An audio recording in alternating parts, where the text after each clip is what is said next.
They have a combined 12 years in the National Football League. They combined for 65 career sacks, 232 tackles, 1 Pro Bowl selection, and 1 Employee of the Month award. That's just a straight shooter with upper management written all over him. It's Train and Grose on the All AZ Podcast Network. Welcome in episode 86.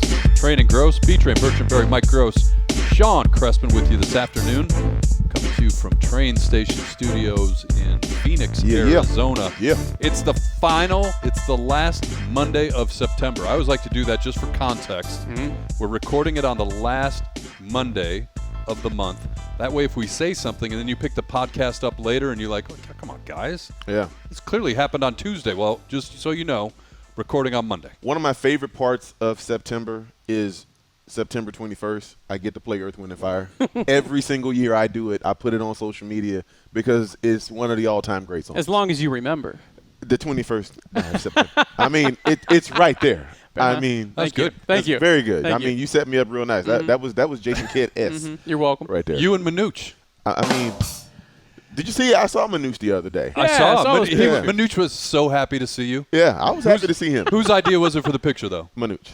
It was definitely. But I agree. I mean, I wanted to do the picture. Well, he because called it's been me too long. after that. Really? So he came on my radio show that night. Wow. And we brought him on, and he berated me for not playing Earth, Wind, and Fire as his intro music. Yeah, that's his jam. And then mentioned that he had seen you out and about, and then lo and behold, the picture shows up on social media. That's right. Good dude. Episode 86, as I said at the outset. 86.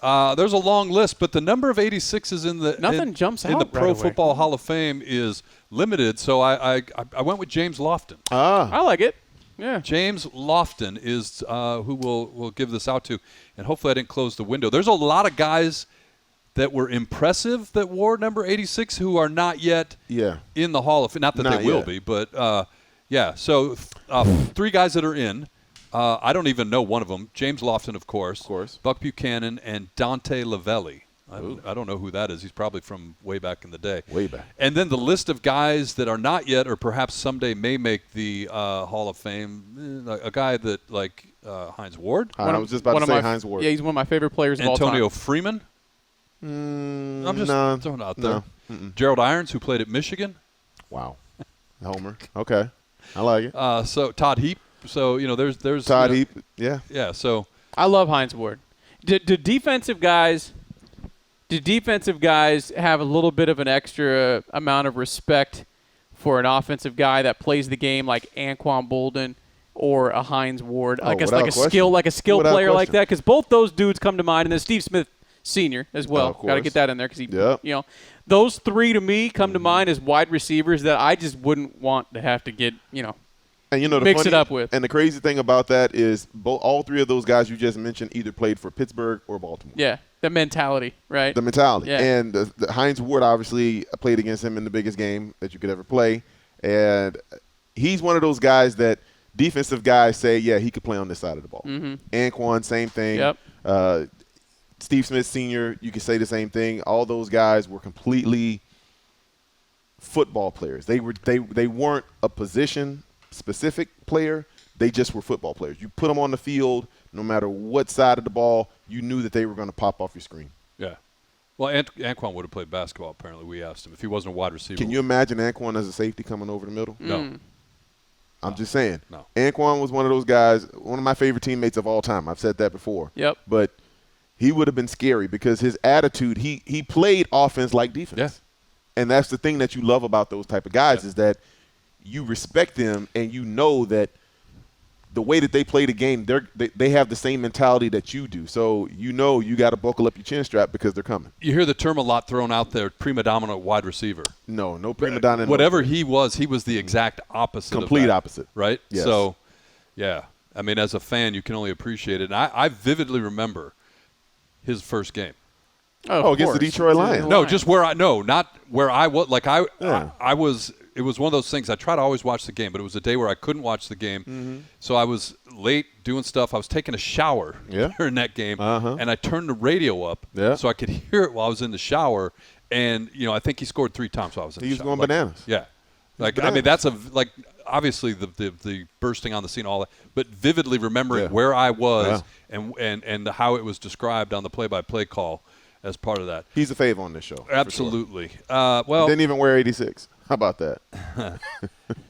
Yeah, we just spent more time talking about him than anybody that wore the number. Hines Ward, we give Hines. Yeah, we give Hines. No love. Mm-hmm. So that's where we pivot away from the positive talk about the Arizona Cardinals. And I got to do this. And Sean, don't get mad at me. It's for context only, though it's going to make you mad too. Where are we going? You know where I'm going.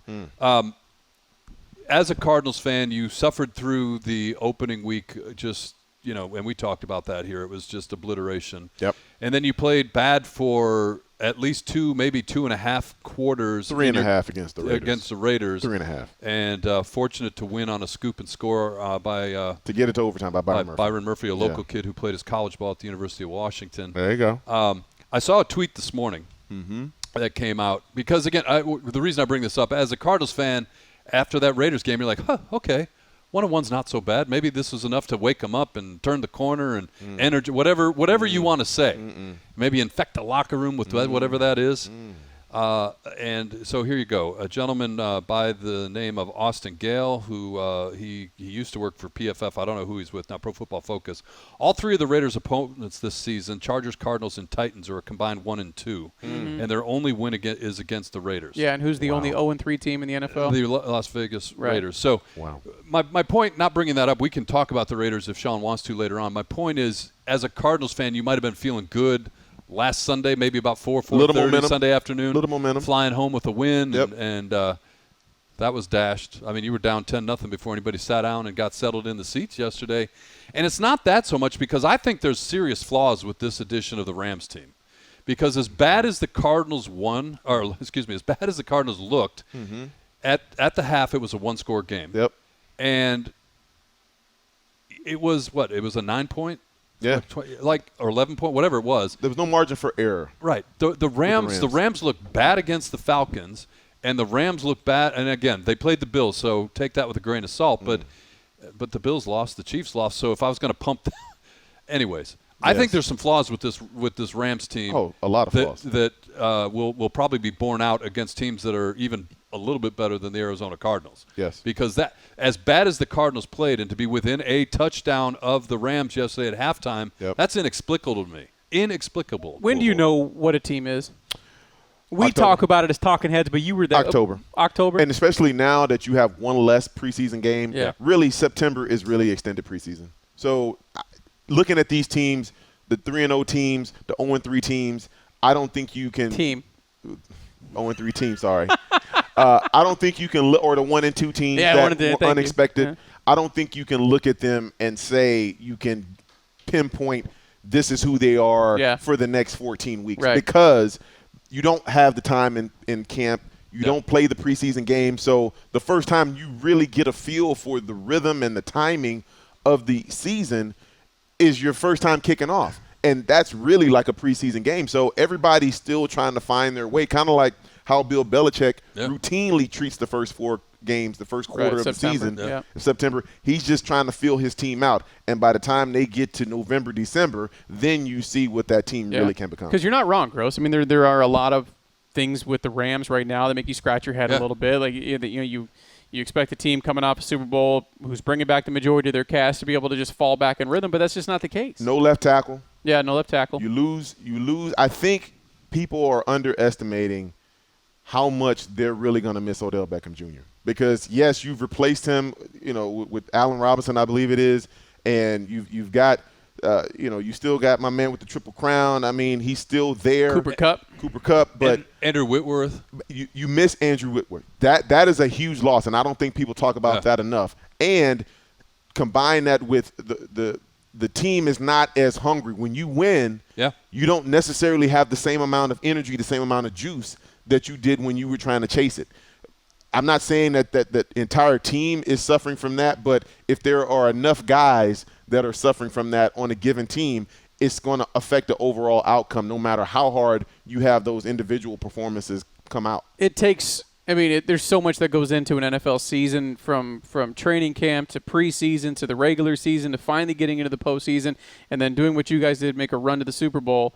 When you come back around to starting that process again, in the back of your mind, you have to be thinking, and I would assume, God, can't we just fast forward to that, 2 or 3 steps? So is it hard to get yourself, as you were just saying, as hungry as you were before when you're looking at it like, God, can't we?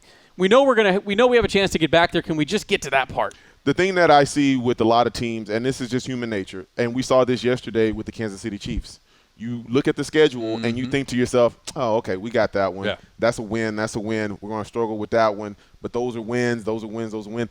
They looked at that team like they were a win, and they forgot that team actually had players on their squad. And they came out and played, and you were on the road. So, again, the first month, I don't think you can really have an idea.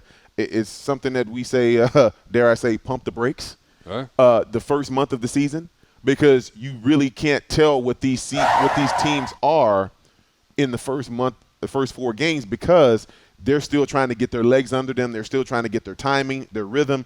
And when you have teams that are expected to be good and they brought in new pieces, those new pieces still have to gel. Practice doesn't get it done all the time. Yeah. You've got to be able to get that chemistry real time on the field when it matters most. So 3 games in right now, full circle back to the Arizona Cardinals. You talked about the amount of quarters that they've played good football so far. This team feels like it struggles out of the chute week in and week out. What is the identity of the offense? Well, at this point, the fact that we're still asking that, to me, is insane, considering coach and quarterback and main pieces. I know that you're down DeAndre Hopkins, but right now you should know who and what you're trying to be on that side of the football. And I'm going to go back to it, and I'm a broken record. This is a bad roster. The way this roster is constituted, and so if you're going to do the coach, you're going to do the quarterback. You've got to do the GM. You've got to, because it's not just DeAndre Hopkins. If it was only DeAndre Hopkins, and you could point to that and say, man, if they would have had a guy that could, then DeAndre Hopkins, so Game 7 will be fine.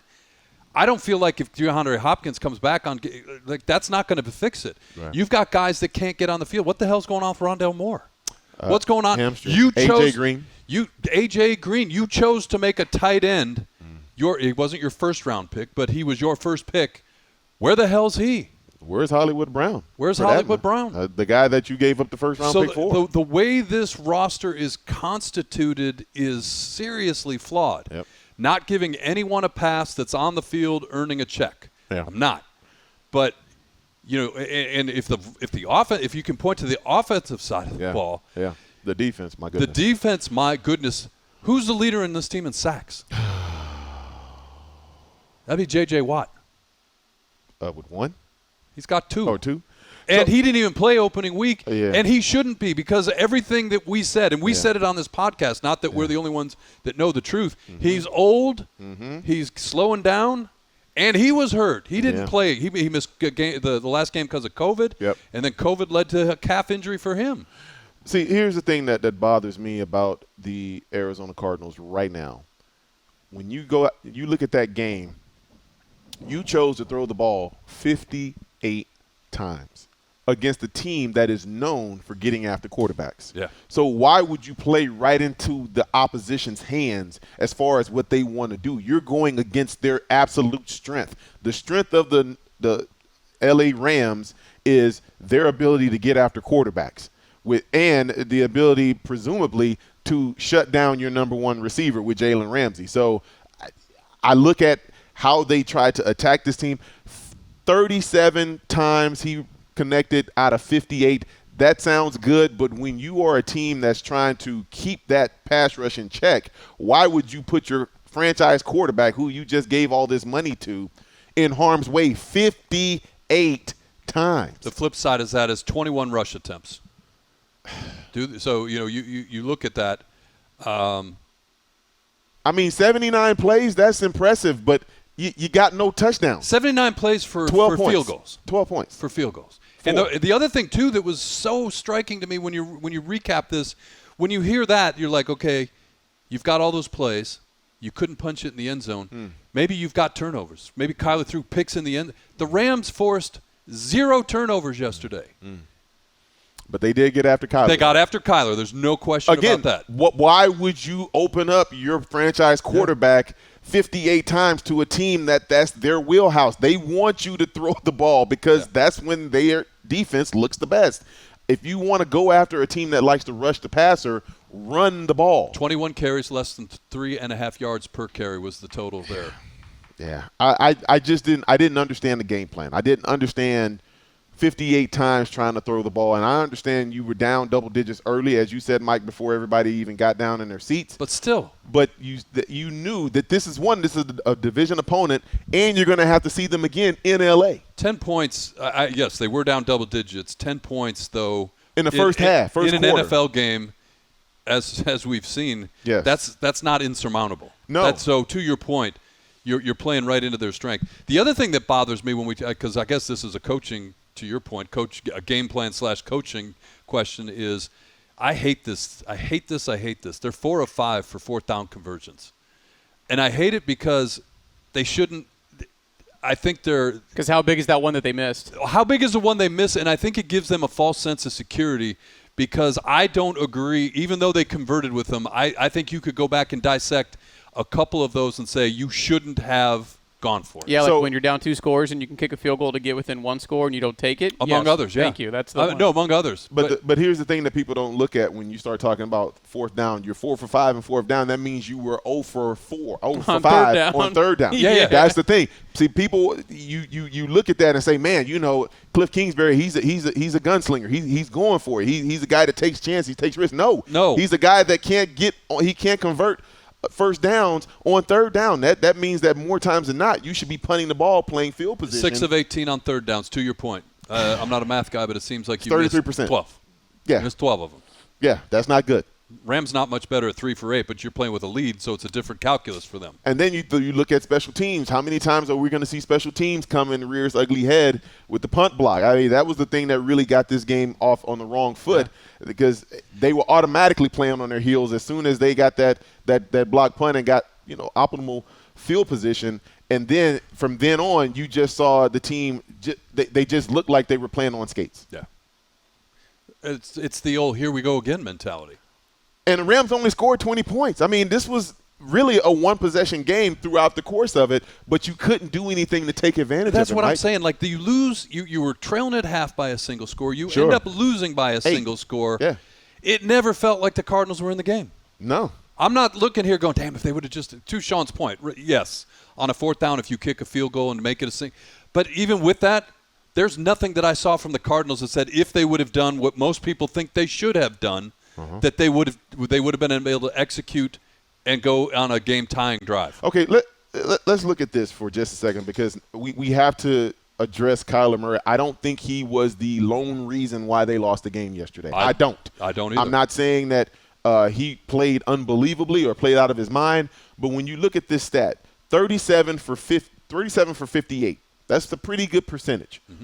317 yards. So you connected 37 times, but you only amassed 317 yards. That's less than 10 yards per throw. So you're not throwing the ball down the field. You're throwing dink and dunks and trying to get out your safety valve to your running back because you can't really see down the field because you're taking on so much heat. 58 times you asked this young man to drop back and try to win the game with his arm against a team that's exactly what they want to do. I just don't understand why you had that type of belief in that game plan that it was going to be successful yesterday. The long cut pass play of the day yesterday was 30 yards on a pass completion to Greg Dortch, where a lot of that was yards after the catch. And of all the things that I don't like with the Cardinals, I rattled them off. Greg Dortch is starting to grow on me a little bit. He's the leading receiver on the team. He's the best receiver the Arizona Cardinals have right now. Marquise Brown, 14 for 140, but 10 yards per with him. And I'm sorry, and I know you got to keep receivers around. Andy Isabella looks lost out there. Like, there was one he pulled up on, and Kyler Murray's like, what are you doing? What are you doing? What are you doing? And, we talk about Kyler and how I feel like, I don't know if this whole playbook thing, and I don't want to dive into or study time playbook thing, I don't want to dive into that. But it seems to me like Kyler has a different mentality. Like, and I like it. You think about elite quarterbacks, and I'm not saying he's there, but if he ever gets there, the ability to get into Andy Isabella's face and say, do not cut that route off. Like, you're the franchise quarterback. You just got $189 million. If you can't do it, who can? Well, no, but I'm saying I'm glad he's finally doing that. I'm glad that he's pulling guys aside, and you see that before. We used to talk about him sulking and that sort of thing, and he might be pissed, he might be whatever, but you see more of that. I mean, the sample size is very small. I don't know if you guys were on social media yesterday, but he may have had a bust 3 moment walking into the game. Uh-oh. Wow. Did you not see this? I did not see this. The outfit, the leather. It looked like it was it almost looked like a NASCAR fire. Oh, suit. I did see that. It was green. I did see that. It was black with green trim with no shirt underneath. I put it out of my unbuttoned. Yeah. Can you have bust 3 moments in home games? Oh, absolutely. You can have bus. Yeah, because most of the time you stay at a hotel, right? Everybody's getting on the bus just like on the road. Yeah. Because we go back to the first week when our man rolled in his jammies, or like you said, his girlfriend's sweatshirt. Yeah. What's his name? The tight end that we drafted high and never play. Whatever his name is. Jeez. I can't even remember. Yeah. Look, I don't even know where you go. Loss. It's a bad loss. And here's the thing, like. It's a home game. It's a division opponent. What is it with this team and playing at home? Like, again, I am not going to put the Raiders game into what we saw last year with this team on the road. Like, how did this team go on the road last year and beat Tennessee? How did this go? Right. So this team on the road. So what is it with playing at home with this team? Because Kansas City was not a good look. And going all the way back to last year. Yeah. But, I mean, okay, but if you just want to just look at it at a small sample size, because you can't look at last year and say it carries over because it's a different team, different personnel, blah, blah, blah. Now you look at this team, the first 2 home games. Mike, in order to keep this fan base engaged, you got to show up a little bit better. You got to play at home. You got to play at home. And so far, the first 2 games, they have really not showed up, Mike. They have not given the home team anything to really cheer for. And you expect this team – or you expect these fans to keep coming out to Glendale and supporting this team. You only got 6 more cracks at it left. As a former season ticket holder. Or 7, I think. You got 7 cracks at it left. As a former season ticket holder who paid money to watch you play. Thank you so much. And yell at you. I appreciate it. I hope I didn't give you too much to yell about in a negative way. No, not at all.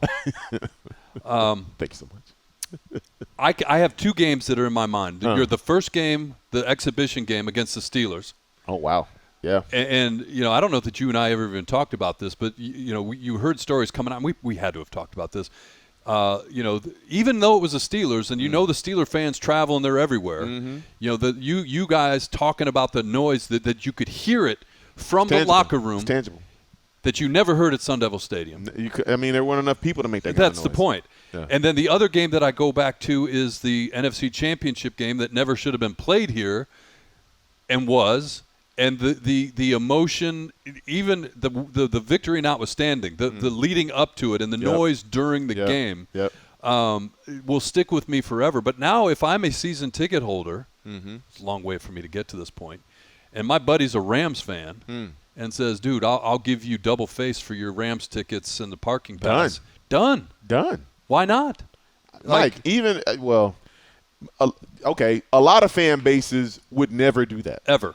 But when you're a transit fan here and you have had loyalties with other teams, you haven't been a Cardinal fan your whole life, then it's a business proposition. Right. That one game that I sell my tickets for can pay for my whole season ticket package. So, and I don't really care about that game one way or the other. Yeah, I'm going to make that deal 10 times out of 10. All right, so as we wrap this segment up, B-Train, we're going to go back to a question that Sean asked you, which I thought was a very good one. At what point do you know? And you said October. So we are done with football in September for the Arizona Cardinals team. They're 1-2. Yep. And I'm not going to give them the whole month of October. I'm going to give them half of October. Absolutely. Well, the best I can, because there's 5 games in October. Yep. You've got a road game at Carolina coming up. You've got a home game. They're playing better, by the way. They are. And you play bad against them. You got a home game against the Eagles. They're scary. They are very scary. And then you finish up this sample size with a home game against the Seahawks.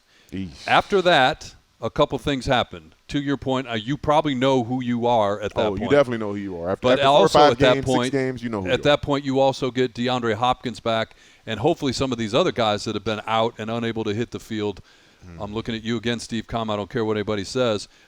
What do they have to do in these next 3 games, in your mind, to have that narrative be, who is this? The grammar's got to work here. Who are they?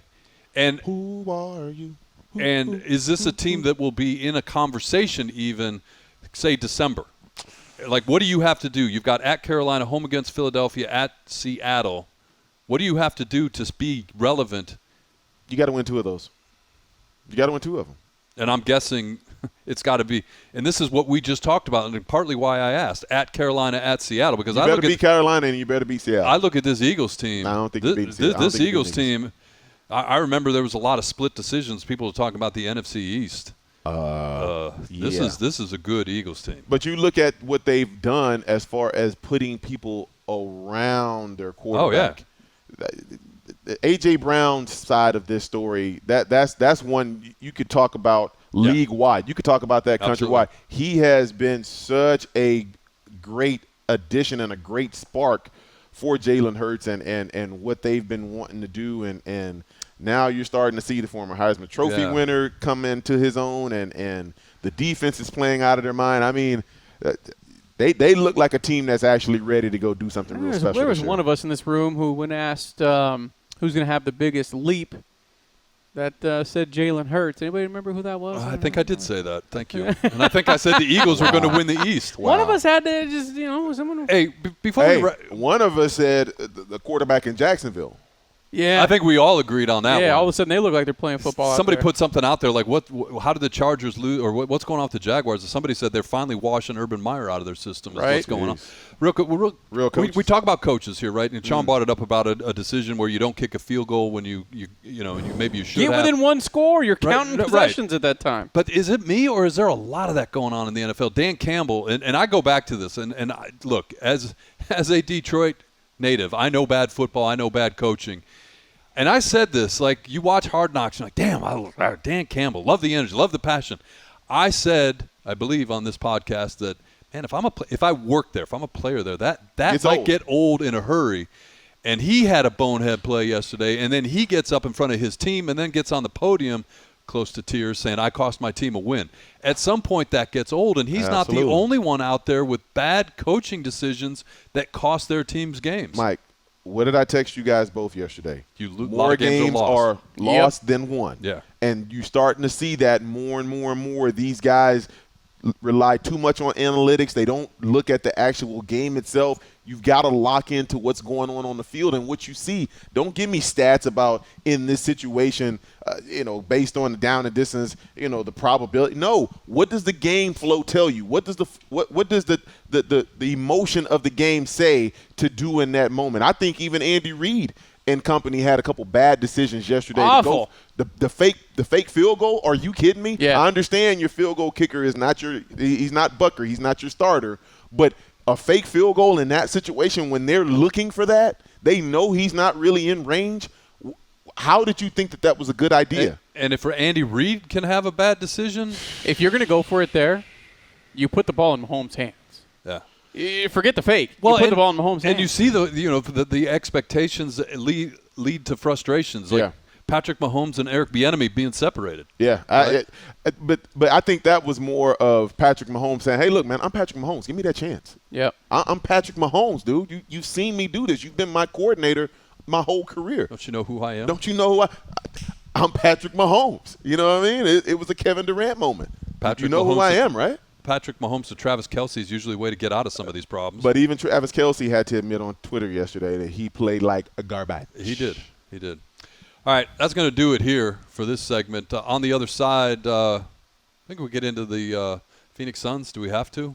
Is that what we decided? More Phoenix Suns. We can talk a little more NFL because there were great storylines yesterday. Let's do that. I don't want to talk about it. Can we do that? We can put that off. The Suns just had, you said it, what day? We're recording this on a Monday. Just had media day, so it's they fresh just had in our media day minds. today, so some of the comments were made about Sarver, but I'd rather there's so many good stories in the National Football A lot League. of crazy stories, a lot of crazy games. Let's do more NFL talk. How about that? That's on the other side. You're listening to Train and Gross.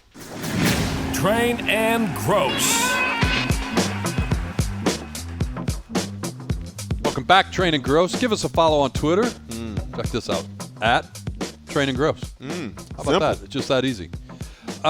We should record the stuff. We should just keep it going and then make like a best of rule. So just let it roll for an hour? Yeah. Just put it out there as is. The unedited version. Oh, yeah. Use some of the B-roll as teasers. And don't let the kids hear some of it. Hey, and I don't know why Sean always does this when we were talking about stuff in the last segment, and somehow he had to work in the only undefeated or the only winless defeated team. Houston. Only winless team. Why would I want to work that in? Technically, Houston's there too. Winless teams in the National Football League. So we'll take a whip around the NFL and good stuff, bad stuff, and everything in between. So if we're going to give a shout out to the Raiders and the shout out that is the Dolphins are undefeated, and if you would have had a pool like in Arizona, if you could wager on these sorts of things, and you were putting odds out there that the Dolphins would be your last undefeated team, knowing that I guess technically the Giants are too right now, which is a surprise in and of itself. Well, we'll know in about 2 hours. They are playing as we record, so that was what I said at the beginning. Don't throw this at me on Tuesday if the Giants lose tonight. Right. So for the purpose of our conversation, the Dolphins at 3-0, knowing that they had played the Bills already. And the Patriots. It's a division game. It's a division game. So it counts twice. Regardless of what we think about the team, it's a division game. And the thing about that is you look at how they've arrived at 3-0. They can win pretty. They can win ugly. They can throw the ball. They can run the – this is a team – and their coach, man, their coach looks like Mike Daniels. What? Coach Daniels, Mike Daniels. No, but he looks like he looks like he should have like a lab coat on and a clipboard. Like you know, he's not that Andy Reid or Dan Campbell. He looks more like the water guy. Yeah. But he's the coach and he's doing a masterful job. You open it up, you thump the Patriots pretty good, 20-7. You go on the road and you beat a Ravens team that is Lamar Jackson was playing out of his mind that game. And you put 42 up on that defense. 28 in the fourth. And then yesterday, the Bills weren't the best Bills, but it's still the Bills. Unlike what I said about the Cardinals, yes, they found a way to take advantage of whatever the Bills were giving them. No safeties. That punt. Oh my God. That punt. That was crazy. Punt. The butt punt. Michael Jr. had the best. He put a meme out there where it was right hitting the dude's backside, and he said, "From now on, I'm telling my kids this is how footballs are born."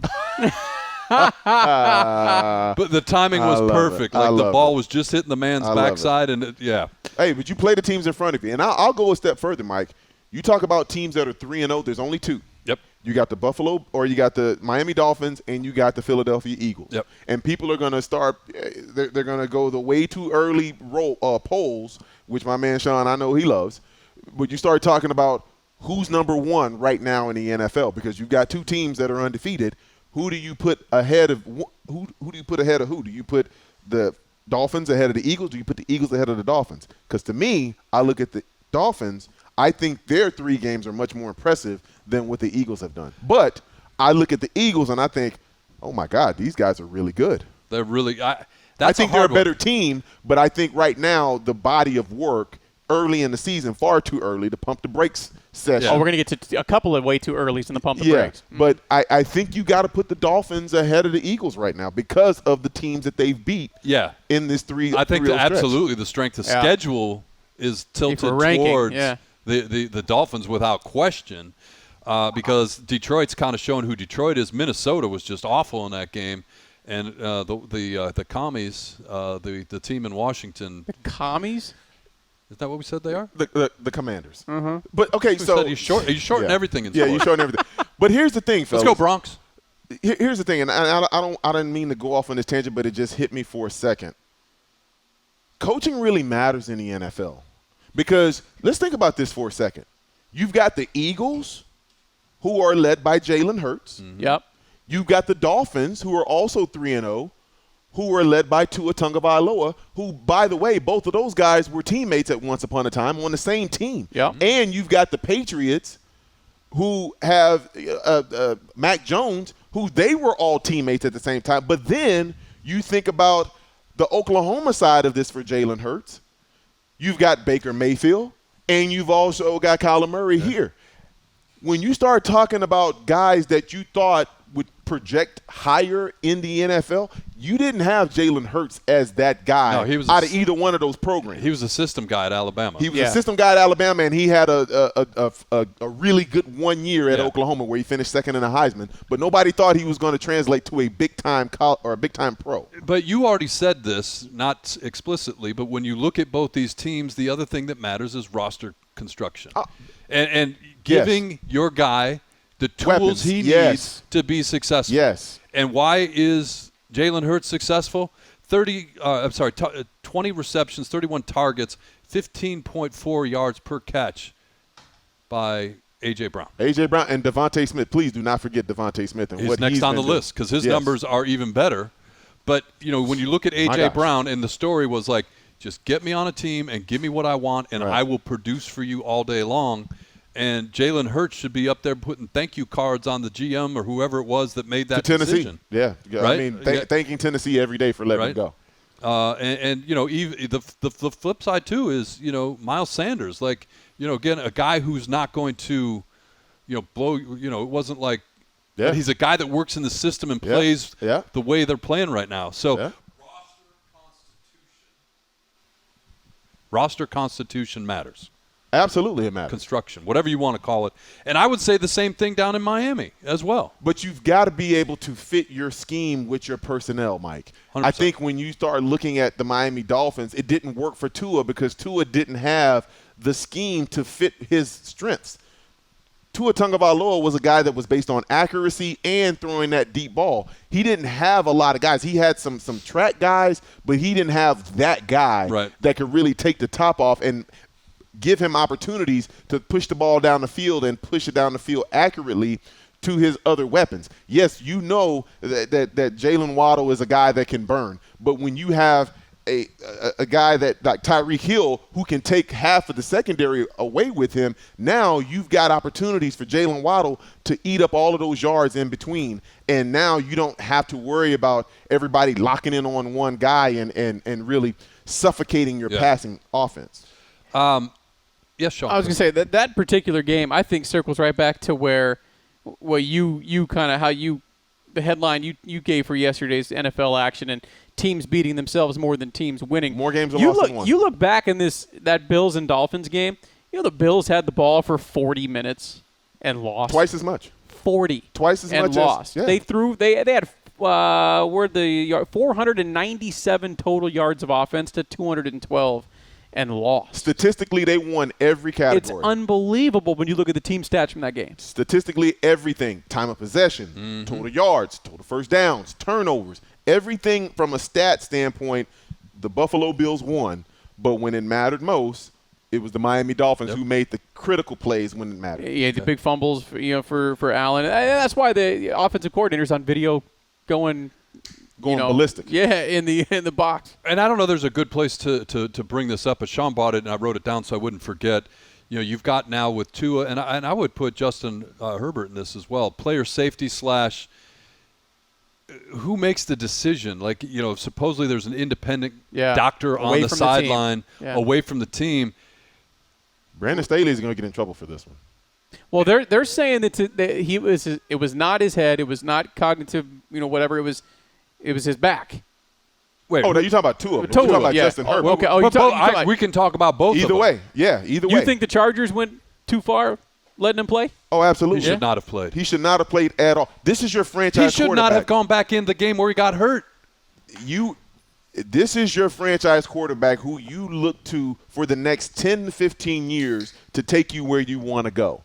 In the big scheme of things, one game in his third year is not critical for you to play him. You give him the proper rest because there are some games that are more important than others. And when you start talking about your franchise quarterback, you better make sure he's 100% healthy before you put him out there, because as a defensive lineman, I'm telling you right now, if I had that kind of intel about Justin Herbert, the ribs are. Guess what? I'm going after bullseye. Right out of the gate. I might even take a 15-yard penalty. I'm just telling you the mentality of a defensive lineman. I'm trying to win a game. Yep. I'm not trying to hurt him. I'm not trying to put him out for the season. But I'm telling you right now, if I have a chance to injure him and make him feel that, I'm going to go right at him and I'm going to put my helmet right where it hurts the most. And I'm not going to feel bad about it. I'm going to hope that he's okay and he can finish his career. But for the sake of this game and on that particular Sunday or Monday or Thursday, whatever it is, you better believe I'm going after that. Because just watching the tape from last game Thursday against the Kansas City Chiefs, you saw this man. There was one throw in that game where he was running to the sideline. He just threw the ball away because he just couldn't hold his hand up any longer. Yeah. He just threw the ball away. Now you're telling me a week later he's going to be okay to go out there and play for 60 minutes against those caliber athletes? There's no way in the world you should have him out there playing. And look, I understand Jacksonville. When you look at the schedule at the beginning of the year, you're like, that's a dub. Yeah. But we all know that now with Doug Peterson there, that's a completely different ballgame. That's a totally different team. And either way, I'm still not putting him out there. And it goes back to, like I said, this notion of player safety. Yeah. And sometimes, because you hear, he really wanted to play. That's the story that they're going Players with. always want to play. Right. That's exactly right. And to your point, I'll lie. Somebody needs to go above the coach. Somebody needs to make a decision. And the same thing with Tua. And if that's the way it shakes out to be, Sean, to your point, it wasn't a head issue. It was a back or shoulder issue. Mike. They're saying back. Even still. Mike, Sean. No, I'm with you. That's what still, they're saying. eye test. Come on now. Right. Yeah. Even still, you need to protect. And this is going to sound so callous the way I say it. Protect your investment. If that's no other reason to look at a player that way. And I can't remember who it was, but I'm not going to try and compare a franchise quarterback. One of the Cardinals got dinged up right before halftime, and he was coming off on the sideline. His helmet was off, and one of the equipment guys had his helmet. And was this recent or yesterday? Oh, yesterday. Yesterday, and a doctor in a blue shirt, so he wasn't wearing the Cardinals gear, so he was probably the independent guy. Was talking to whoever it was, and the player kept trying to get his helmet, and the Cardinals guy the equipment guy would not give him his helmet until the doctor was done with him. Right. Like he was like, I can go, and he was shaking his head, pointing at the doctor. Yeah. And again, not comparing it to Tua, not comparing because it was not Kyler, so it's not the same comparison. But if you're going to be if you're going to be serious about player safety, you need to be serious about player safety and not put Justin Herbert out on the field and not allow Tua back out on the field. And I'm sorry, I know it's glorified flag football now. I'm sorry, no, gentlemen, I played this game for 30 years, and I've covered it even longer. What I saw from Tua Tagovailoa when he got off that floor and tried to walk, there is nothing about that said a back. Looked like a boxer. He could not get his balance. That has nothing to do with a back. If your back is hurting, there's a certain walk. You kind of walk like a duck. But that walk was not the walk of somebody who had just hurt their back. That was a walk of somebody who didn't know where they were. And you saw it with the offensive lineman who came to protect him. God bless him. God bless the defensive player who came out off the field that was trying to help him get off the field. Yeah. But I don't understand how from that moment, 30 minutes later, Tua Tagovailoa was back on the field. Great. Yes, he was able to go out there and play and shake it off and all that kind of good stuff. But if, Mike, to your point, if we are going to talk about player safety, you always err on the side of caution. Yeah. And I thought in that situation, you looked at the game situation as opposed to the player situation. And I don't have any hope that this will happen, but I would absolutely love to see the NFL send a strong message around this one. The NFLPA is already give him a fine. Fine the Dolphins for it. Hard. Yes. Like not a slap on the wrist. Give him, $2 million. Make them think. $2 million. Make them think. All right, so as we do our look around the NFL, who was the most impressive victory you saw yesterday? What was the most impressive victory you saw yesterday? Even with can I say this? Because we talk a lot about culture and mentality and everything that goes with it. I mean, there's a lot of interesting football yesterday. Yep. And can I give it to the Jaguars? Absolutely. That's where I was going. Yeah, you have to. I always wonder. That's where I was going. Because these aren't rehearsed questions. Look. Think about this time last year. Right, exactly. The quarterback, the Chargers quarterback was not himself, whatever that was. Well, they're beat up across the board. They lose both, but either way. You go cross-country, a team that, to your point, everybody that's got the Jaguars on the schedule this year was saying, there it is. We got one. There it is. We got one. The development overnight of this team. Overnight. And we talk about well, we haven't done it on the podcast yet, but we talk about Arizona high school products. Christian Kirk. A lot of people were questioning the number that he got. Like, oh, he's earning his money. Hey, he is earning his money. I'm so happy for him. He doesn't need me to be happy for him. But so you're saying another high school kid in Arizona is playing well that didn't go to an Arizona school? Yeah, he did not go. Oh, but look, I don't know what the upside for this Jaguars team is, but I definitely know when you look at the Colts, Titans, and Texans, it's not like they're rushing to the door to take the mantle of that AFC South. But I saw this comment, and I'm not going to take credit for it. They are finally washing the Urban Meyer experiment out of their system, and Trevor Lawrence is finally starting to get the coaching and the guidance that we talk about. How do you protect your franchise quarterback? First thing is you don't let him go out on the field hurt. But the other thing you do is you invest in this kid to help him understand game plan and situational plays, because you got a lot of stuff done at Clemson that you can't do in the NFL. Offensive line. Well, that too. But I'm just talking about the individual growth of this single player. What a difference a year makes, Mike. Think about this time last year. They're 2-1 right now. They are 2-1 right now, and nobody would have bet on that. And their quality wins are pretty dang quality. You travel across the country and play a team that's out of the best conference. Could they be the furthest away from each other? Jacksonville and San Diego or Los Angeles? No, you got or Seattle. You got Boston. Boston's a long way. Well, but I'm saying, like, if you look at where Jacksonville is in Florida to Los Angeles, I think Seattle may be the longest. Yeah, I got you. It's 5+. It's a 5+, and for them to get that win, 38-10, get that win. Yeah. Seattle to Miami. The internet's great. 3,285 miles, Seattle to Miami. How long of a flight is that? I don't know. 3,285 miles. If you do it on Southwest, you're stopping at least twice. Yeah. But no, you got to go with the Jaguar. Like, and I look, I don't know what the upside is, but right now, would it be crazy to say they're competing for this at the end of this? I mean, the Titans are hugely disappointing to me. I know they're flawed and they let some good players get away. On paper, they're still the best team in this division. But they haven't done anything to show that coming out of the gate this year. I think for the Jacksonville Jaguars, if they are to be anywhere near 500, I think you automatically have to give Doug Peterson Coach of the Year. No doubt. Because, Mike, I'm telling you, a year ago, we were talking about Urban Meyer and not going back home with his team. Yeah. Around this time, about a year ago, this is around that time where, he decided to stay back in Ohio and hang out. Right. With some questionable companions. Yeah. We'll just say that. Yeah. But now the kind of stuff that gets a Celtics coach suspended for a year. Oh, my gosh. Well, that's a whole nother story right there. But I look at this team, Mike, and I say it's either Jacksonville or Philadelphia. Because with Philadelphia, they took care of business. Like, they went in there, and it was not 24-8. Like, the score was not indicative of the game itself. It's emphatic. Yeah. I mean, that defense is so physical, too. Mike, so physical. I truly believe that of all the teams that were not – and they were in the playoffs last year. Yeah. I mean, like, I keep forgetting they actually lost to Tampa Bay last year. But it was a nondescript, like – yeah, it was one and done. I mean, they went in, they didn't have a chance against. How about the AFC West, though? Like, a lot of people, you guys were giving me a hard time about the computer guy at ESPN that said the Cardinals would win 13, which is still mathematically possible. I'll remind both of you. Okay. But everybody, including this cast of characters, said when you look at it top to bottom, this feels like the best division in football. And again, what did we say was the worst division in football? The AFC South. And who won 3-0 against the AFC West this past weekend? You're looking on my paper right now, my cheat Unbelievable. sheet. And the only the Broncos won yesterday, and they should have lost. Yeah.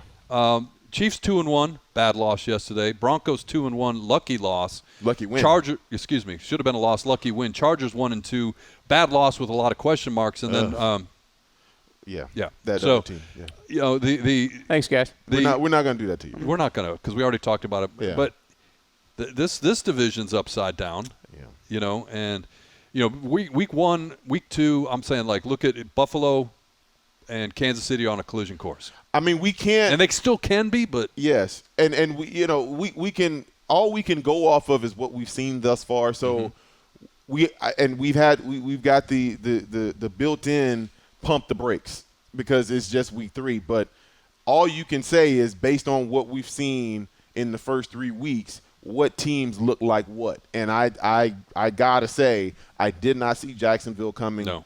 I knew they'd be better because I got great belief in the coaching staff because they've got real coaches now that not to say that they didn't other than the head coach last year, but now the entire coaching staff is all in on being there and actually helping the team and that franchise quarterback actually develop into a real football team. So they are a pleasant surprise. They are the type of stories that you look for every single year, and that fan base has that type of opportunity to be like, wait, our team is going to be good this year? Yeah. They come out of nowhere, and it's like everybody's scrambling to go get tickets because now it's like, oh, they're must-see TV. Because, everybody's like, I got stuff planned on Sunday. You sure you don't want to go watch Jacksonville? This team's pretty good now. And wrapping this up with the last year's best division of football, the NFC West, we've already talked about the Cardinals, and you have a lot of questions if you're a Cardinals fan, but, Seahawks. You got a lot of questions if you're the 49ers. 49ers. My gosh. 49ers, that set it back. Jimmy G. The movement back. Jimmy G is Jimmy. Gosh, he's bad. Well, let's hold that. Let's go back a week because we haven't recorded since Trey Lance got hurt. Mm-hmm. And feels so bad for the somebody kid. made the point though that this coaching staff doesn't know how to coach that type of player. Trey Lance, because you look at what happened to him when they put him in against Arizona last year. He got injured. Well, that wasn't fair because that was but what did they do in the meantime with all of the offseason and everything? And then he's injured again. And here's a guy that hasn't played a lot of football in 4 years. Right? 4 years. North Dakota State put on basically a showcase for him. Yep. And so here's a guy who's losing another season. Another one. You feel so bad for him, but you got to question. I think it's a legitimate question about the coaching staff. And then fast forward to this week. On the one hand, last week you're saying, well, aren't we lucky we had Jimmy Garoppolo around? And then what you saw out of him yesterday, it's not like he didn't have the whole practice field to himself during training camp to figure out where the end line was in the end zone or things like that. Mike, the most disappointing play in that whole game was Jimmy G in the goal line stepping out of bounds. Yeah. How do you not have the awareness to know where you are? To not have one step, but two step. And it really actually helped them because had he been inbounds and thrown that same throw, it was going to be a pick six. Yeah. Did you see Dan Orlovsky's tweet after that? Freedom. Yeah. He said, I've never been happier. Freedom. Because he's the guy that has forever been known as don't be that guy. To step out of bounds, have some on-field awareness. To be fair, though, he didn't just step out of bounds. He was running out of bounds. He was running along the entire side, the entire end line. Hey, and he had Jared Allen chasing him. So I would have done the same thing. Yeah. Hey, but you look at this NFC West, right? And we, like I said, we talked about the Cardinals. The Rams are 2-1. We talked a little bit about them. This is not the Rams because they should have lost, or could have very easily lost that Falcons game. They're too top heavy, Mike. Way too top heavy. They're a team. They've got no margin for error. If they get any amount of injuries at any position, they're toast. Yeah. Because everything is built on the starters. They've got no depth. They've got no draft status, no draft stock. They are all or nothing. And, that's the point about the draft, because people are out there that the Rams are reinventing football. You don't need to have draft picks. F that draft. F that draft, right? What does the draft pick give you? The draft gives you cap flexibility. Yeah. Because you have these guys at least 3, 4, maybe 5 years on rookie deals. Yep. To your point, right? Even if you fill in the back half of your roster with like veterans, the guys at veteran minimums, veteran minimums are still a hell of a lot more than the rookie cap or rookie scale that the players are under now. Yeah, I got you. They're in trouble. So it's a business calculation, and it paid off last year. It did. But to your point, first time it's ever really paid off in that way. Exactly. But Mike, let me do this real quick. I got to give a tip of the cap to my man Aaron Donald. I've said for some years now, and people have crucified me for this, and I don't care. I think Aaron Donald has been the best player in football for the last 5 years, give or take. And last night he got his 100th sack faster than anybody in the history of the game at a D tackle. Now, we're talking about some great edge rushers that have played this game, the Bruce Smiths, the Reggie Whites, the Lawrence Taylors, the list goes on and on, the Derek Smiths. Yep. All of these guys, Aaron Donald got there the fastest to 100. Yeah. Like, you got to just let that sink in for a minute. Mike, as a guy that played on the edge, I had way more opportunities to go get the quarterback because I didn't have to face a lot of double teams. And if I did, it was a tight end and a tackle who would – if you're a defensive end out there, if you're listening to this, be insulted that they try to block you with the tight end. Don't ever let a tight end block you one-on-one. The other thing, unlike Michael Strahan when he said his record – Michael Strahan, my gosh. Gift. Derek Thomas. I don't know Derek Smith. Derek Thomas. Gift from Brett Favre. I was going to say welfare fraud, but you guys go with Brett Favre. But it was a physical play. Like, it was a physical as a defensive tackle. Mm-hmm. It was a physical athletic play where he went down and Kyler was making one of Kyler's moves. Had to go get he him. was going down and he got him. He got him. The ball. Right? Yeah. So, it was, that's Aaron Donald in a microcosm. Right. That's him. Yep. Athletic, does things that the normal defensive tackle can't do, and he makes it look effortless. Week 3, the NFL, the gift that keeps on giving. We'll keep on it. Obviously, every week we do this thing, and we'll come back to it. We'll step aside here, regroup. Mm-hmm. More on the other side. You're listening to Train and Grose. Yeah. Train and Grose. So we haven't really talked about it just due to circumstances and timing and all of that. I mean, no, don't get me wrong. We spent a lot of time on the Phoenix Suns and Robert Sarver. But since the commissioner's report came out, Adam Silver giving a press conference that he took some heat for, deservedly so, talking like a lawyer instead of a human being. A little CYA situation going on. Yeah, and I get it. Like, we've talked about this doing the radio show and podcasts. Like, the commissioner works for the owners. Like, I don't care what sport you're talking about. And so there's a limit to what he could actually say and keep his job. But it came off bad when he was talking about the fact that, well, it's just different as an owner as opposed to an employee. It's the worst I could do. It's the best I could do. Yeah, the worst I could do is the best I could do. But that being said, the change in the NBA, more so than any professional sports or league, comes from the players. Yeah. It comes from the players, past and present. And empowerment of the players. Right.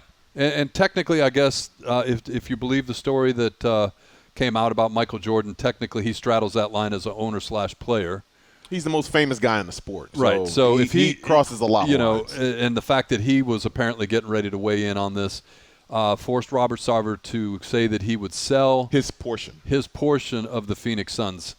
And yes, that's good, but it's casting a terrible shadow over a team that, look, has a lot of reason to be excited about the upcoming year, right? They had the best regular season record. Of course, it was an ugly loss that got them out of the playoffs, but recent history's been good. Recent history's been good, and there feels like there's a cloud over this team, even with all the positiveness. It is a cloud, Mike, and as long as Robert Sarver is going to be owner still, until he actually sells and signs the dotted line where he relinquishes his rights and ownership of the team, there's going to continue to be that cloud because we've seen and we've heard all the reports now. We know who this man is. We know what he's been.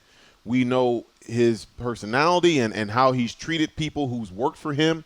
And, Mike, anytime you have that situation, it makes it very difficult to look him in the eye and look at him as someone that you want to play for, that you want to go out there and put it on the line for. If you're a Chris Paul and you're a Devin Booker and you're saying to yourself, okay, this is the guy that's signing my checks. I don't get it.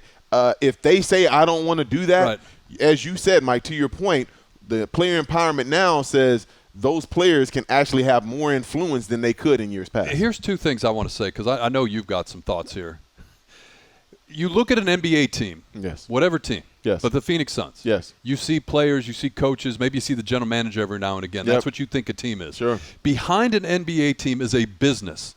There's accountants, there's lawyers, there's people that buy stuff, there's people that set up concessions. Sales, there's a marketing, business behind this. All of that. Right? And I think that's Events. what you don't realize. And in that report, it said something about the HR function with the Phoenix Suns was abysmal. I work in Super Megacorp, right? I work in, like, as a people leader, as a person that like HR is front and center. You've got to have a well-functioning HR and it doesn't have anything to do with the players, right?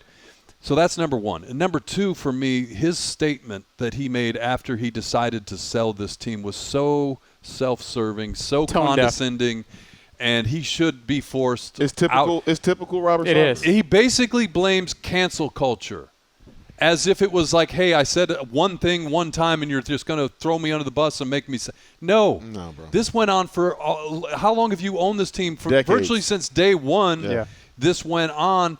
You're not repentant right now. You're blaming cancel culture. There's no acknowledgement to the victims of what happened with the franchise that you're responsible for. And on top of everything else, he's selling this team. The net result is he's falling ass backwards into a pile of money for his trouble. Bill Simmons went on his podcast, one of the most knowledgeable guys when it comes to the NBA, and said, the valuations of this franchise is way off. You listen to people, they say it's between $1 and $2 billion. Depending on what Robert Sarver decides to do and how they negotiate this sale, if he just sells his part, he's going to get between $1 billion and $1.5 billion. He owns a third or 35%, so right in that neighborhood of this franchise. Do the math. If he gets $1.5 billion and there's 60-some-odd% out there, you're talking close to $5 billion as the value of the Phoenix Suns. If he sells the entire thing, which apparently is his option but will take longer and severely limit the amount of people that can buy this thing, then maybe it takes longer, but he still gets $1.5 billion for his third and forces all the minority owners out that were a thorn in his side for so long. And he bought it for about a 400 and some odd million, if I remember. So you're correctly. a douchebag that never won a championship, and you fall into a pile of money. And you blame cancel culture on the way out the door. You know, he is such a bad person. Well, and sorry. That's why I wasn't tripping on what the NBA did. And you know, a lot of people were giving Commissioner Silver, some heat for the 1 year and only a $10 million fine because he can take that money and throw it away. He was getting heat for his press conference. Yes, but if you really understood what was going to happen and what the true punishment was that Commissioner Silver even had that press conference, that the NBA made their findings and their statement so public because you knew what the outcome was going to be at that point. Who cares if he's suspended for a year? Yes, he can wipe his you-know-what with $10 million. That wasn't the punishment. The punishment was all of this coming out and being branded as true. All those reports we read from ESPN and so forth being branded as true because you knew exactly what was going to happen. You were going to have the PayPal saying, well, we're not renewing. This is our last year. We're out. You knew the players. You knew the Players Association with the power you guys talked about, and rightfully so, we're going to say, done. Yep. You knew it was done. So people were tripping over the 1 year, only 1 year suspension and $10 million. That wasn't the punishment. This was the public nature in which the NBA made all this. That was going to be the punishment, and it has been. I think there was more hand-wringing over Adam Silver sounding so tone-deaf in his press conference. To your point. Tone deaf or realistic? Because you being in the business side of things. You can be both. Because you let it go. You being in the business side. Let it go. But he's a lawyer. He's a smart guy. He didn't need to say what he did. To your point, he could have said, look, the most I could do was a $10 million fine and a 1 year suspension, so that's what I did. Yes, and then done. Because when you get up there and say sorry, it's different. He was basically telling the people that asked the question, you just don't understand. If I have to explain it to you, you're not like it was so toned up the way he came on. Because realistically, you can't just go up to somebody and say, you know what? I don't think you can have a team anymore. It doesn't work that way. No. It doesn't. So he was he only could do so much. But I'm telling you, the public nature of this all, that was the punishment. I look at this and I just think to myself, okay, what's next? If you are the Suns, a team that has been beloved here in Phoenix for decades and has had a recent history of a lot of success, franchise record for wins last year before that you make it to the NBA Finals. Yep. You win 2 games in the NBA Finals, the first 2, and you put yourself in a competitive type of environment. And you've got the right coach, you've got the right general manager. Core players. What is next for this team? The thing that I always come back to when you start talking about Adam Silver and commissioners and all that stuff, in any other walk of life, where do you have employees determining the outcome for their bosses. And I think a lot of people put too much pressure on Adam Silver because they forget he works for the owners. He is the voice of the owners. He gets his salary from the owner. So how do you expect him as a lone entity who works for the guys and the guy that you're trying to fine, how do you tell him to make his punishment as harsh as possible when he's the one that signs his checks? Mm-hmm. I don't understand that. What did you expect Adam Silver to say? What did you expect him to do? He's a lawyer, but he's also not an idiot. Yep. He knows until he has relinquished full rights to the Phoenix Suns, Robert Sarver is still his boss. Yep. So how can you say that? You're not wrong. What did people expect him to say? It's like me going out there and saying to my head coach, hey, coach, you were late to a meeting. I'm fining your ass $3,000. You know what I mean? Yeah. How does that sound? Yeah. Like, you're my boss, but I'm telling you what I'm fining you. Yeah. And what is he going to say? Yeah, okay, have a seat. Yeah. No, you're not wrong. You're not. I just, like I said, I just, he should have left it at that because everything he said up until that point was right. I could only find – it's in the Constitution. It can only do so much. It's in the bylaws or whatever it is, the NBA Constitution. I can only do so much. But he knew it was a bigger play. I understand.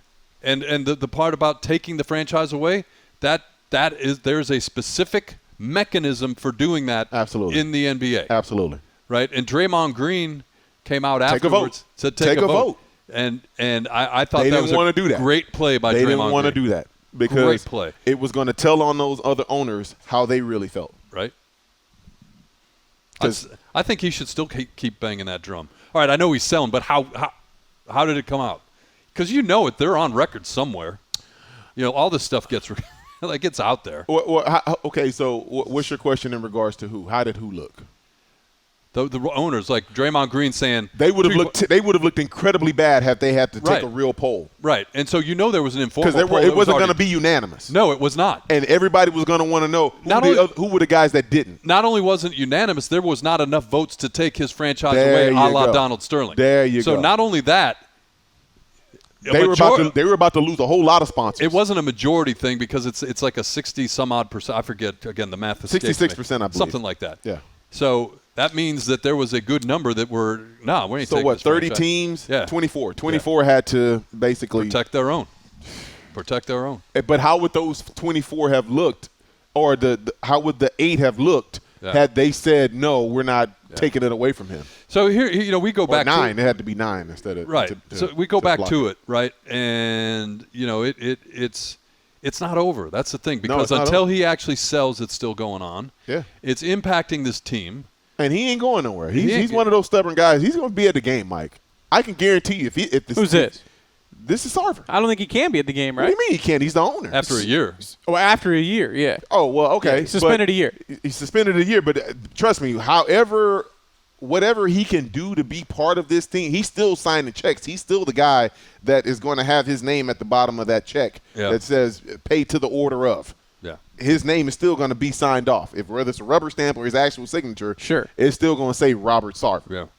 No, so it's not going away that you're going to have the whole thing around the sale and the story will continue. And it's just, like I said, it's an unfortunate shadow over this team. And there's a lot of legitimate questions. We won't have time today, and it's too early to get into them with this Phoenix Suns team.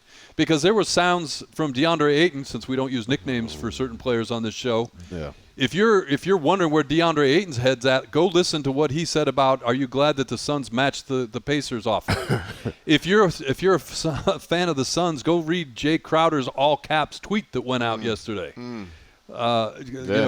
See how JaVale McGee's feeling in Dallas. All these things, you've got questions about this team that I think are legitimate basketball questions, but this will overshadow all of it. Mike, the petty in me can't wait to see what Sarver does because if he does what I think he's going to do and he starts snitching on the other owners, because he's gonna feel he still feels some kind of way. He still feels like he's having his team ripped away from him. When you play the cancel culture card after Sean said they released the most damage that could be done is just drop that full public report. nature of it. Here it is. Read it.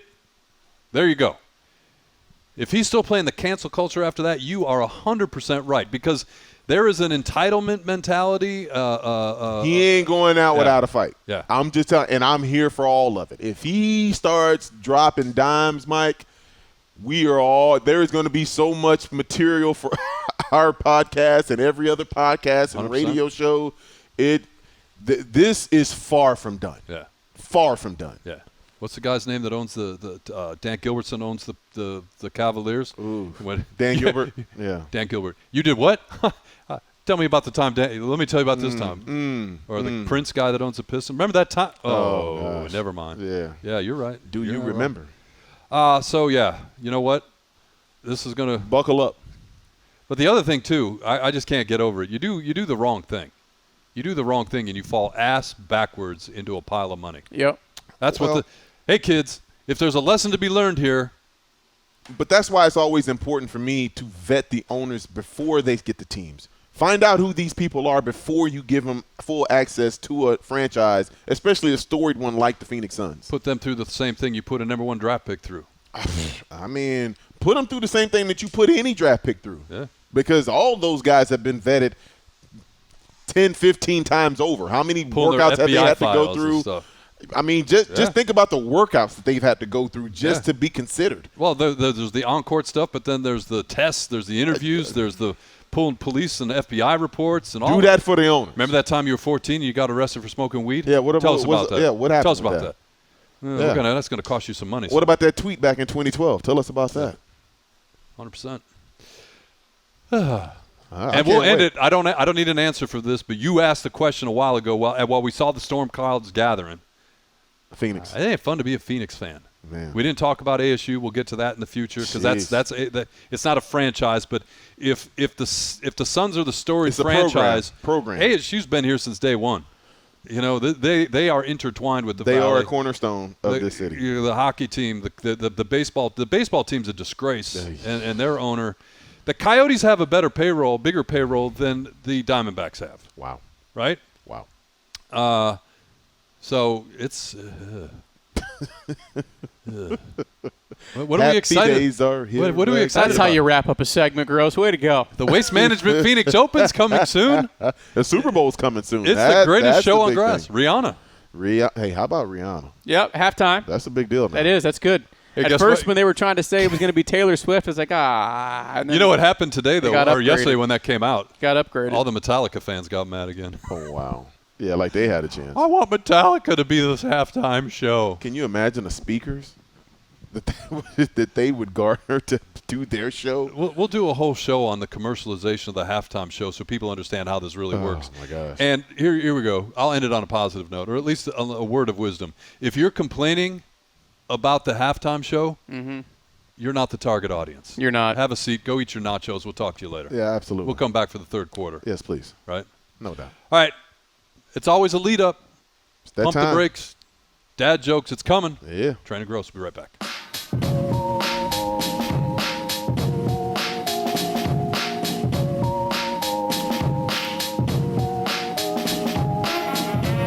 You know the nice thing about doing a podcast, don't turn it down. Nice thing about doing a podcast, unlike a radio show when you have like 8 minutes till the top of the hour. Yeah. You can't waste any time on stuff like this. Yeah, you can't just let This you can't is let quality. You know what that's called? It's called letting it breathe. Yeah. I'm going to do what I do every time we're driving over to see Coach Meg in New Mexico this weekend. Coach Meg. Good luck to Megster. I love it. Megster. They're having a rough year. She needs a visit. I got you. But I'm going to do what I always do. Put this on. Plug in the app, the iPhone. Put up the music. The travel. I'm going to play this, and we'll see how The far playlist. Yeah. we get About with this. 45 seconds. What did you add to the playlist this time? It's the same playlist. Oh. It's called Mike's Roadie, Mike's Roadie. and it. How are we haven't gotten our hands on Mike's Roadie yet? I mean, how do we not? We were going to do that this summer, and we never got to. But you have a built playlist that we don't have our hands on yet. I will bring it next week. It's not on my phone. It's on Karen's because I'm too cheap to pay for 2 subscriptions. Wow. And I will bring it, and I will share it with you. And Can we pump the brakes on that, though? I won't pay for 2? Yeah, that you won't pay for the 2. All right, this is not the time or the place, but I'll tell you this, and I'm going to say it, and I don't care. You've got kids. You can't participate here. Hold up. You have kids. Your kids Yes, I are younger than mine. Probably your oldest to my oldest, probably about My oldest is 22. So 8-year difference. Yep. And then 21 and 16. both of my daughters, I am very proud of them. I love them to death. There are certain things that I would do for them no matter what. Where are you going here? Julia's 30 years old, very, very successful professional, got her MBA. I still pay her damn cell phone bill. Hold up. Meg, big-time college volleyball coach. Yep. I still pay her cell phone bill. Wait. I finally had to draw a line in the sand that said I will not pay for phones anymore. Julia, if you want, she's like, my phone is so broken, I need a new phone. So I'm like, good, go buy it. Go buy yourself a phone. 30? Can I put it on the plan and pay you every month? No, 30? You may not. Well, Dad, it's cheaper on the family plan. 30? It is cheaper on the family plan. It is cheaper on the. No. If I had to go out and get it on my own, it would be way more expensive. So, listen. Your daughter's 22. Do you pay for her cell phone? No, I do not. Now I feel like Adam Silver standing up here. Hold up. I don't pay for my other daughter either. She's 20. She'll be 21 in November. No. All right, last question, because I will learn from you, and I'm taking notes. You have Booth, who we're all very proud of, He's and 16. live vicariously. He can't work. He's a junior in high school, making a name for himself on the gridiron and in the classroom. Yes, he is. Gearing towards a career in Ann Arbor. Do you pay? At what point do you cut his cell phone off? I will cut his cell phone off if he gets to college and he gets a scholarship. He will have until he graduates college. That's fair. That's a good rule. To college. 30, Mike? Damn. Don't damn Mike, damn Julia. Hang on a second. Hey, no. You're the one coughing up the money. Thank you. Don't blame them. Come on. I know they're girls, and girls have a way to get to our soft spot. I'm with you on that. We'll take this off air. I need to find. I need you to. I'm going to take my notes. I'm going to be like, all right, B-Train, what'd you say then? But we've done this before. This may be a little extended, but you know how I feel about guests. Yeah. 3 days. 3 days. 3 days. 3 damn days, Yeah. and it's time to move around. We talk about insurance and all that stuff. When you start making your own money, you got to come with your own insurance. God. Come on, man. Mike. Pump the brakes on me. I don't know if we ever clarified. Do those 3 days include the day of arrival? Night slept like a hotel. It's or night is it slept. 3 nights? Okay, so if you arrive on the 21st, Yes. This is a conversation. that needs you're to out happen. on the 24th.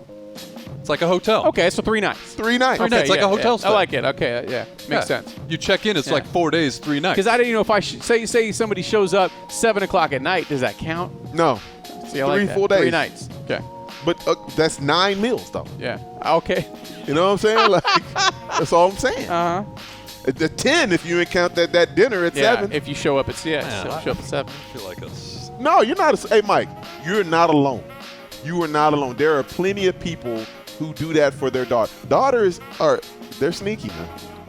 They're sneaky. You're the technical genius. I need Yeah. you to, at the very start of this to this right now, stop and send it to me, please. Okay. Yeah. And I will email it to the family. I'm going to email it. Now, don't be having Mexter giving me, Don't do that. Oh, no. Yeah, don't try to make them feel. Don't use us to make them feel bad. It's out there. It's on the World Wide Web. I just want this little segment that's out there anyways. Because I have it on good authority. They listen to this segment in the office at the school at which Meg coaches. And so it will be a topic of conversation. I love you, Mexter, but you got to pay your own bills. Got tire tracks on my back. Right? Hey, I don't know. This is a good conversation because if she's willing to pay her own bills but wants to stay on the family plan because it's cheaper, there's nothing wrong with that. I'm on her side on that. Now, if she wants to stay on the family plan and is expecting Dad to cut the check, no, I agree with B-Train. So that's my problem. That I don't. Just smart. But you work in the financial world. She's you. being smart financially by saying, let's keep it on the business on the famly plan. But I'll pay it. Let's take this to That's a ridiculous extension. Okay. Because you're almost young enough to be my son, not quite. Yeah. So if this was you, and you said, "Hey, I'm staying on the family plan because it's cheaper," how would you handle your business every month? Like for me, like you're my son, you're on my plan, so you'd send me $30 a month. Okay, so let's do that math. Let's do that math real quick. $30 a month times 30 times 12. Times 2, because I got 2 daughters. Okay, 60. Okay, so 60 times 12. That's $720 a year. That's good mathing right there. 720 times. Went to Notre Dame. 720 times 9, because it's been 9 years since 21. I mean, Mike, just think about that bread, bro. I was mad when I got here. I'm going to be mad when I leave. I love you too. I love you too so much. And that's just phone. That don't count car insurance. Yeah, because I know you've been doing car insurance too. No, I'm off the car insurance. For both? Broke free. Broke free. I'm free. And no more health insurance. None of it. Well, because they got They got a job that offers insurance. Oh, hey. I just can't get this last vestige of that off the that phone, man. That adds up, bro. Yeah. I'm just saying. It does. Car insurance was a nice get, but yeah. All right, let's go. Let me do that quick math right quick. Let me do it right quick. You said you went to Notre Dame. Went to Notre Dame. let me do it right quick. Hold on. While he's doing that, I'll give the rules. Pump the Brakes is coming up. I'm going to give you guys statements from the world of sports, a little pop culture. You tell me if you're pumping the brakes on that or if you're going to roll with it. What's the math? What's the math say? Show it to the camera. Show it to the camera. Now, this is $6,000. Hold on. $6,480. Now, this is over how many years? 9? 9. You said? 9 years. Got it. I took Snapchat. It's going to both of them. B-Train says you owe me this. Says you owe me this. The fact that you're on Snapchat is amazing. Okay, first one. I don't know if you guys saw the news today. The National Football League doing away with the NFL Pro Bowl. They're going towards a week-long kind of skill-based, some different little events throughout the week. So I talk to you as a man who's played in the game. I talk to you as a man who watches the game, I'm assuming like myself, every single year. Yes, sir.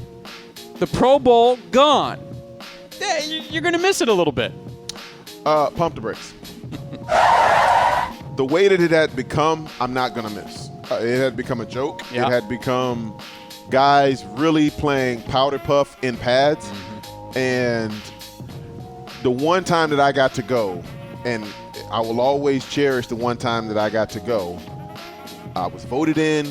I was very proud of what I was able to accomplish. I think I should have gone more than once, but that's a story for another day. It was still played out. In 2005, it was still played out. It was still in Hawaii, and you still had the participants in the Super Bowl play in the Pro Bowl. Yeah. And they all played, and they played hard. We didn't play it for balls out, but we played hard. And so I love that. I love testing my skills against other guys that I consider great players in the league. That being said, with the money that's being shelled out now and the investments that you put into these individual players, I understand wanting to protect your investment. Yeah. If you're going to go to a skills challenge, you better take it back to damn Hawaii. Yeah.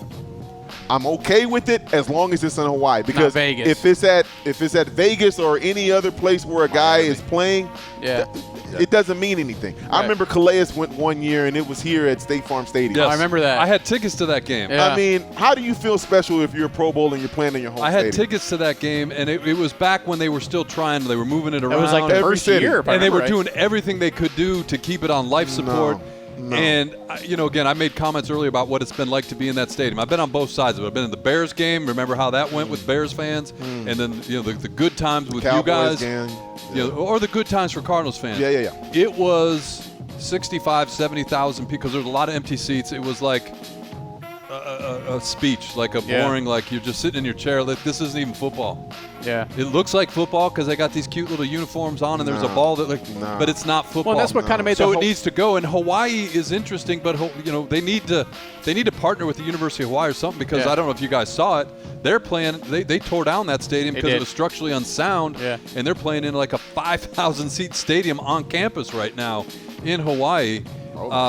But we always say this with the NFL and money. They could shake the sofa cushion and help Hawaii build a stadium. I know they're working on it, but they got to raise money and get it done. Yeah. So, put it in Hawaii. Make it meaningful.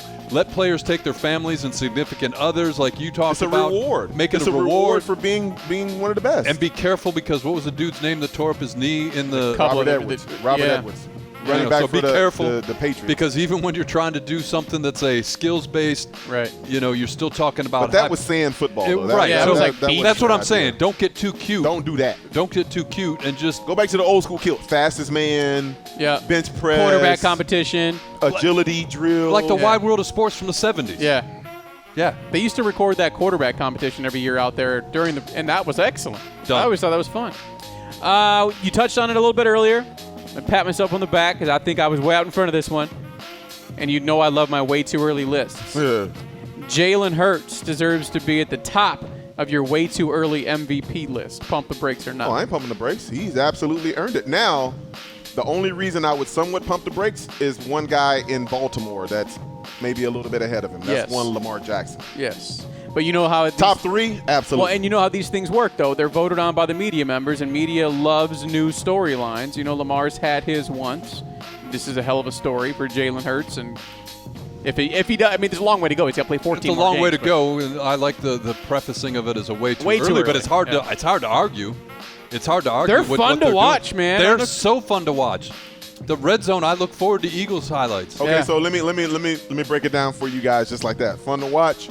Who would you rather watch, Lamar or just the physical of what Lamar does? I would have to go with him. Yeah, because I'm just talking about the whole package because there's something about this Ravens team that it just doesn't feel entirely right now. I understand, but if you're talking about a one-on-one, like we just said with the Pro Bowl, a skills competition where you have the ISO cam on the two dudes. They don't give MVP to teams. They give it to an individual. Yeah, that's the point. So there's 3 teams right now that had expectations, even though hiring a new head coach. All 3 of these teams were in a position to maybe win some games this year. Okay. That being the Saints, that being the Raiders, and that being the Broncos. All 3 have major question marks right now. So pump the brakes or not, one of those 3 will be another one-and-done candidate in the National Football League as a head coach. Oh, pump the brakes. I just think with the money that they've committed to these coaches, I don't think the teams can afford to make them one and done. And that being, again, Dennis Allen, Josh McDaniels, and Nathaniel Can't Hack It in Denver. Wow. Hey. I see what you did there. Can't Hack It. I see what you did there. I'm not. Give yourself the I got to go back a page. So I am not pumping the brakes on this one because of that reason, particularly in Denver. Because you bring Russell Wilson in for this mess? Yeah. They're 2-1 somehow. There's 2-1, and they NFL, shouldn't be. And there's nothing to hang your hat on in that 2-1. No. And a lot more questions than answers. A lot more questions than answers, and a lot of them begin and end with the head coach. New owner, a lot of money behind him. Yeah. A lot of money tied up in this quarterback. And so if there is a place that I think it could happen, I'm not saying it will because, like everything else, there's a lot of football left to be played. I could see it happening in Denver. I could see it happening. I mean, yeah, but only if Russ is like, get him out of here. Because now he's the guy. Fair. Like, there's a lot that needs to go into it. And Russ doesn't come off as that guy. Russ doesn't come off as that guy, but again, what do? You raise the price of detergent at Walmart by 50 cents, and boom, you can buy this dude out and move on. You had the Raiders were a playoff team last year. Friends won, but they were in, right? They had expectations. Yep. The Saints thought that they didn't lose too much, that they'd be able to compete in that division, right? I mean, I'm not. Jameis is your quarterback and so forth. I think that was way overstated. But Denver, for 3 or 4 years now, people have been saying, man, if they can figure out the coaching and the quarterback, and that team's going to be scary. And I go back to the Raiders. I'm sorry. But they're 3 drives away from being 3-0. Exactly. The Raiders are. They're 0-3, and you are what your record is, right? Bill Parcells. They are, but they're things, 3 drives away from being 3-0. Before his press conference, the head coach was summoned to the owner. Yep. And so we don't know what was said, but that's what made me write this question. Right. And now all of a sudden Devontae Adams is talking about how he's not. I signed up for this. Like, again, it's only 3 in. You're with your guy. You're still with your guy. That hasn't changed. Yeah. But you pay all this money to a superstar.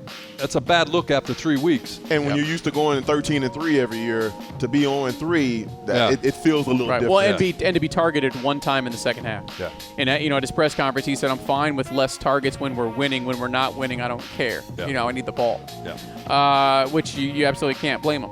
How about this stat? Since the start of last season, your Buffalo Bills are 0-6 in one-score games. That's a concerning stat for this Bills team who's supposed to be a Super Bowl contender. Pump the brakes or not? That is concerning. And I think it is because the closer you get to the playoffs, the more you're going to have those type of games. When you get to the playoffs, those teams, there's not a lot of separation between those teams that they're going to be playing in the playoffs. You're going to have 1 point or one-score games against Kansas City. You're going to have one-score games against Cincinnati if they get in there. You're going to have the one-score games against the Baltimore Ravens. these teams are not separated by a lot. You're not going to be in games where you can just run away with it and you're just overwhelming them with all of your awesomeness. I understand that they have one of the better rosters top to bottom, but when you start getting to the playoffs and you've gone through the war of attrition and the ringers of a full NFL season, then you're holding on. Well, in Buffalo's case, the difference between the really, really, really, really good and talented quarterbacks and the great ones are the ones that figure out how to win those games, right? Tom Brady would have perhaps figured out how to win that game, and did. You could point to games in his career where he did that, where the team wasn't in it, they were making mistakes, but somehow he willed them and pushed them to a win. Couldn't get a snap off this week. Aaron Rodgers and in Green Bay. In the regular season. Fair. But if Josh Allen is to make that leap, that's a game that you will look back on and say, win. Remember that game in Miami? They played terrible. If we're being fair, though, last year in the postseason, dude threw 3 touchdowns in the final 4 minutes of that football game to put his team up. And if they would have just kicked the ball in the field of play on the ensuing kickoff, killing some time, he does win that game. What I'm talking about, though, of course, and not taking anything away from him because there's more teams that would take him than not. Oh, yes. No doubt. But I'm talking about that next level. Yeah. Where you take it's what you said. You just showed up to play a game. Now, it's not the Chiefs because I don't know how playing the Colts. You don't sleep on the Dolphins. No, you don't not sleep on the Dolphins. But the Bills did not look like the Bills we saw the first couple of weeks. No. The Bills did not look like the Bills that rolled into Los Angeles. Yeah. And it's easy when you're rolling and you got something to prove. When you got something to prove, but when it's ugly and it's a slog and your teammates aren't in it, and it's hot, South hot Beach. as hell. Yeah, you had a couple you figure out a will. You will your team to a win somehow. Yeah. So I'm not putting it all on him. That's not my point. No, I got you. Hey, so this will be our last show in the month of September. October, right around the corner, which means Halloween's right around the corner. It's my favorite holiday. So I got a thing here that I wanted to make sure people know, hey, get out in front of it. Amazon, Koski.com, Costumes.com, Etsy.com, HalloweenCostumes.com, all places you can go to get your Halloween costume fix. My thing is, pump the brakes or not, dressing up for Halloween post-30. Pump the brakes. Dressing up for Halloween post-20. Oh, come on, Pump 21, 22, 23. No, stop it. Get out of here. You're too old for that. Can you imagine showing up, a 21-year-old showing up to your house talking about trick or treat? Hang on. And they've got on a maid outfit. Now, let's throw this out there, though, because damn it. In college. I just sent Karen a text that please return the Halloween costume. I was going to. You weren't getting candy from me anyway, because I turned my lights off. I was going to dress up as how I get down a maid. But maybe it's not going out to trick or treat, but it's even worse if you're going out to get drunk and then do something really stupid. That's what I was getting going at. clubbing in a costume. Because then the picture looks 10 times worse. Because now you're all I wasn't going out. All beat up, and now you got this maid outfit where the skirt's lifted, and I was going to dress up in a maid's costume and hand out candy to the kids, but there you go. Not now. So you're saying 20? You 20 is your cutoff? Anything above 20? Anything above teenager. How many times once you got your driver's license did you dress up? 0. Yeah. Dude, I was never a Halloween guy, really. Even when I was a kid, it was not my thing. It was 0. not. I mean, I love me some In Texas, we had a big scare. We had the night razors before, right? we had the razors and the chocolates and the really? the needles in the candy. Yeah, and people started some crazy X-raying stuff, the man. candy, and your parents had to check the candy. Yeah, wild. Crazy. But I mean, even before that, my mom was like, "Nah, it's late at night. You can get snatched up. Nah, staying at home." I mean, I think you said this. Any other time throughout the year that you're going to go to somebody else's Total house strangers and give them eat their food. food. No, Yeah. never. Happy April 17th. Could I have a piece of candy, please? I agree. I got a piece of candy for you, weirdo. So anything over 20 dressing up? No. No? B-Train and I don't agree on a lot. That one? But that one we're in perfect agreement. Get it out of here. All right, getting the music out of here because that's Pump the Brakes. It is now time for the world-famous Bertrand Berry dad joke of the week. Now, there's a grading system to this. We don't just let him, just spout it off. There's a grading system. No matter what, after delivery, he gets one of these. Now, if it's a quality dad joke, you're going to hear the laughter, right? A little laughter there because it's a good joke. If it's above and beyond, something we're going to tell all of our friends, he gets a standing ovation. However, there is that chance that it just doesn't land. Maybe the delivery's a little bit off. Who knows? But you're going to get Yeah, there's a chance. one of those. There's a chance. There's been like 7 of them. At least you don't stand up anymore. It ain't been 7. It's been like 4. Stop it. All right. Take it away. Glasses are on. Take it away. You want to hear a joke about a piece of paper? Never mind. It's terrible. What would you hit, Grose? Oh, stop it. Stop it. No. Get out of here. It didn't get me. Both of you get out of here. It just didn't get me. Hey. Yeah, I hate doing that because it just ends the show on, but we have to keep integrity within the segment. Hey. Stop. No pitch. All right. You co-signed on that nonsense. You're like Randy Johnson pushing the camera away. No, I'm not going to say don't talk back to me. That's what it was, huh? Don't talk back to me, all right? Oh, that's not Randy Johnson. That's Ryan Leaf. Yeah. Take the picture. All right. I was just trying to get the full effect of the picture. You know fix what? Your shirt, man. You know what drives me nuts here? So Grose wanted to hit that button. I couldn't reach it. But he's looking at me like, do it. It makes me do it. We have certain responsibilities on this podcast. It makes me do it. It's not my job. I've known you long enough I'm not allowed to touch anything. You're right. If I reached over to push any button, what would you have done? Back up. You smack my hand like a kid. All right, sorry. Get us out of here. Because now we're on This is going to hang over this till next week. Yeah. Till Halloween. Well, that's going to about do it for episode 86 of Training Gross. Thanks for tuning in. Don't forget, get us wherever you get your podcast. You can see us on YouTube. You know what the end of this program was? Terrible. Horrible. Oh, see that? Full circle. Now it's a good joke. Oh, shit. He just threw the book at him. Full circle. We'll see you next time on Training Gross. Because the punchline of the joke. We're out.